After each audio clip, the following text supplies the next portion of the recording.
لیلۃ القدر 1000 مہینے سے بہتر ہے۔ حضور علیہ الصلوۃ والسلام نے فرمایا تمہارے پاس ایک مہینہ آ رہا ہے رمضان کا، اس میں ایک رات ہے جو 1000 مہینے سے بہتر ہے۔ اور یہ لفظ کتنے جھنجھوڑنے والے ہیں۔ حضور علیہ السلام نے فرمایا جو اس رات محروم رہ گیا وہ ہر نیکی سے محروم رہ گیا۔ تو اس رات کرنا کیا ہے؟ زیادہ سے زیادہ کھڑے ہو کے رب کی عبادت کریں، قرآن شریف کی تلاوت کریں، استغفار پڑھیں۔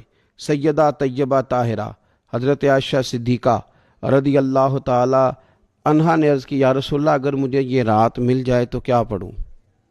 تو فرمایا عائشہ تم یہ دعا مانگنا، اللہم انکا عفو، اے اللہ بے شک تو درگزر کرنے والا، تحب العفو، اور تو درگزر کرنے کو پسند بھی کرتا ہے، فاعف عنی، ہم سے بھی درگزر فرما، ہمارے گناہوں کو معاف فرما۔ یعنی اس رات اللہ سے درگزر کا سوال کریں۔